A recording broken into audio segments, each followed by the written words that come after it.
Hey guys, it's Agita Plum again. Hey! This is our final video of the Weapon Diversity Beta, and we're going to be looking at the magic spell effects, as well as giving our overall feedback about the beta at the end. So in the beta for the magic, there are 4 spells being affected, basically the 4 elemental spells. So we have air spells, fire spells, water spells and earth spells.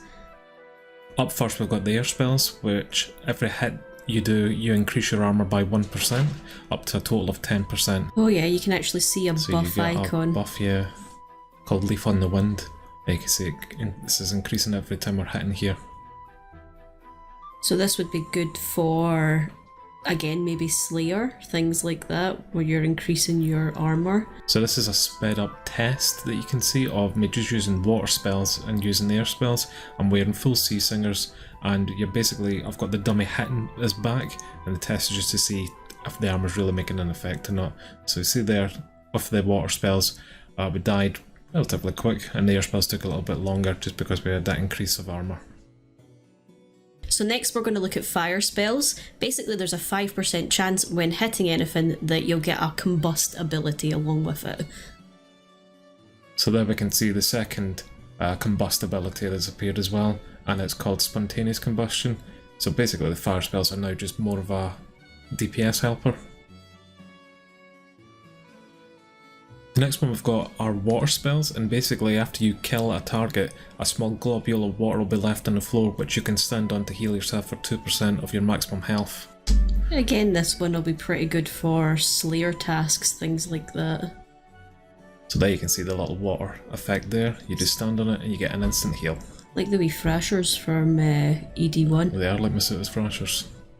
One thing I did notice about them, they kind of get stuck underneath, or they're hidden underneath some of them, so you might see here it just spawns and then disappears because it's underneath those ashes, which could be a little bit difficult to see.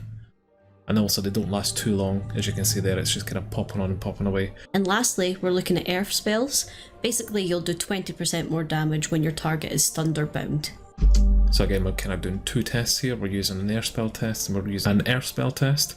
Both dummies have been entangled, and we'll just look at the DPS after the kind of stun or the bind is removed from them. So there you go, there is a change in the DPS. Not sure if it's quite 20% additional with the earth spell, but it's certainly an increase of DPS overall. So looking back over all the different abilities that we've got for these weapons, if we just look at the melee one to begin with, I would say the most helpful one might be the spear. That allows all bleeds to last 50% longer. I think DPS wise, yeah, it's certainly going to be one of the things that people will switch to. You know, that they're going to, when they're using a blade, they'll switch to a spear just so that it lasts 50% longer for sure. I know a lot of people went a bit crazy in the first week with maces and like bought a lot of the Drygor maces out. I'm confused still about that one. I know they did say they were actually changing how much of the like percentages adding to your strength bonus and things like that from the prayer bonus, but I'm still not entirely too sure about how that one really is working or affecting overall. I would say probably the most confusing one, or the one that I found the hardest to test, was the maul though. Yeah. Purely because they haven't really given an example for normal game. They should have, like, you know, a maul for you to get in the beta for you to then use in the normal game for comparison, but they only gave the tier 92, which obviously aren't available in game yet. Because that's now essentially a tier 97 even in the beta.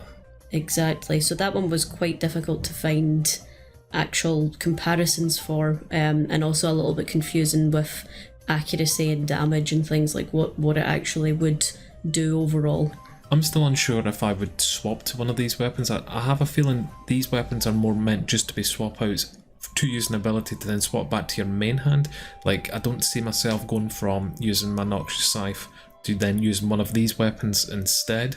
I think it's more of a swap out, which is leading to Switchscape, and it's already confusing enough. I'd say probably what it's going to affect is your grouped items, so like with Dungeoneering where you've got your chaotic mauls, rapiers, that sort of thing, or with the Calphite King, where you can get your Drygor maces, your Drygor rapiers, I think it is. I think it would mean what you would maybe choose out of that set to take.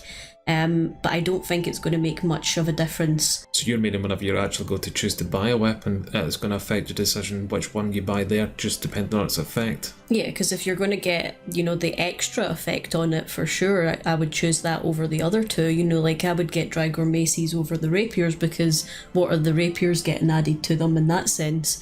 It's just like some good weapons in the game, like the Zaros Godsword, is just going to get an extra applied. Yeah, because it's a 2H sword. Exactly, so it's going to get extra applied. It wouldn't mean that I would get a Dragon 2H and then go around using that for my melee, for my like Slayer tasks and things, but it does then give that extra when you've got a few from the same grouped type items, what choice you would make.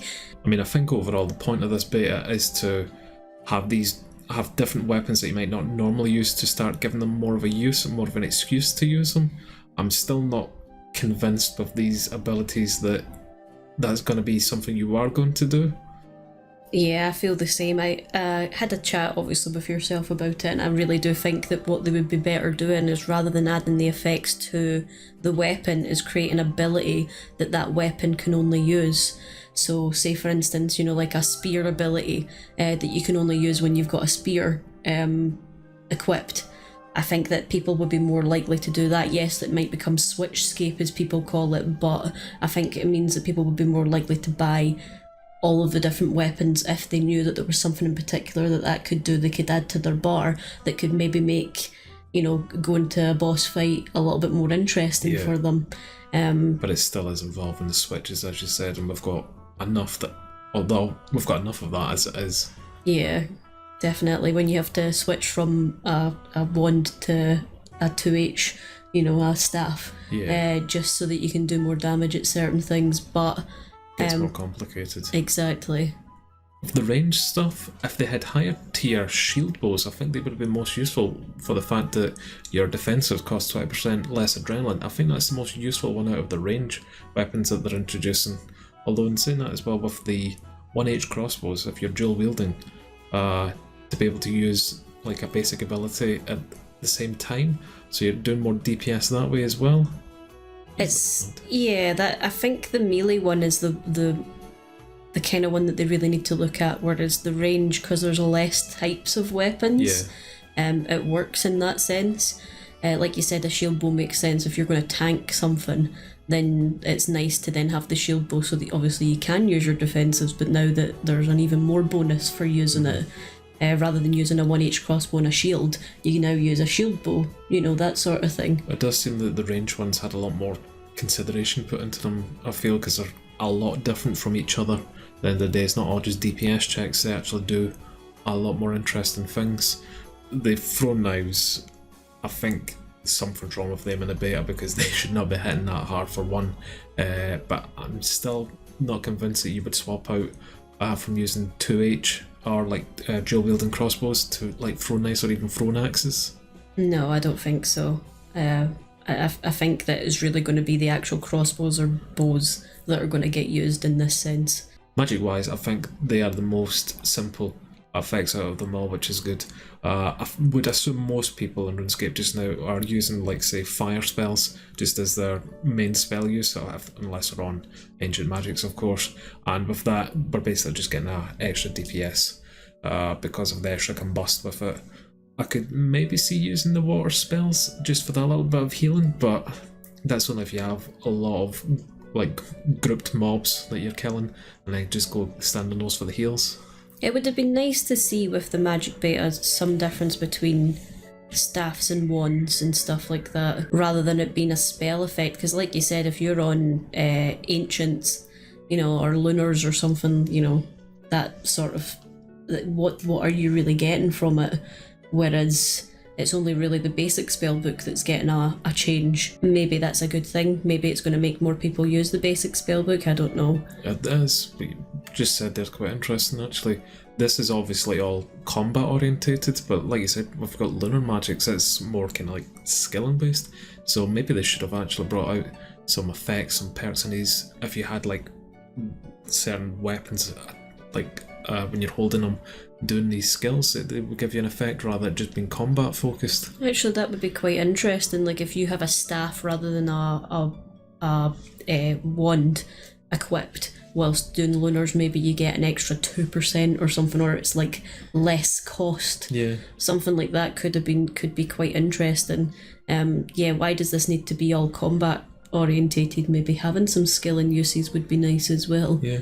I mean, overall, I think it's good to have effects onto weapons. I like having these kind of passive things that you don't need to worry about them at the same time, but I know what you're saying. Maybe instead of them being completely passive, have them as an ability that you can fire off, instead of it being almost like a small chance that they're going to get fired off. You know it's actually going to happen, and maybe you would use them a little bit more often, but I'm still not overall convinced that I would be swapping out my main weapons here to use any of these just now.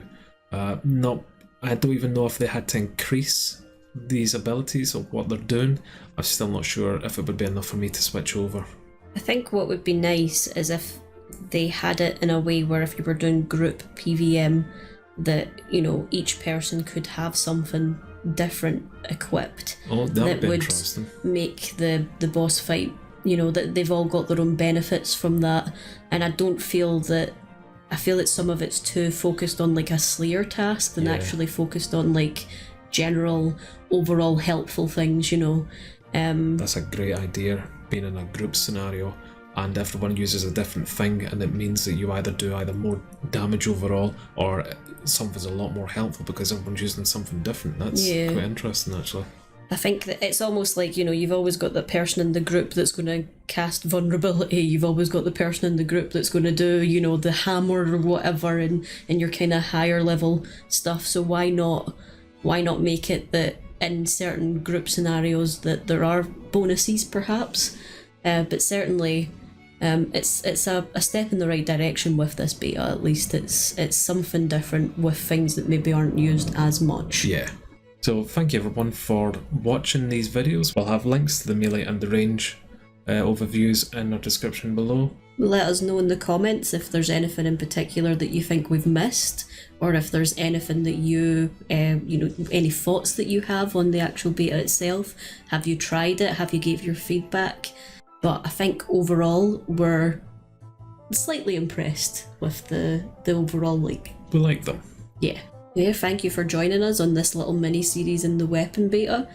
Be sure to go have a watch of the other 2 videos. Like we said, they're linked in the description down below.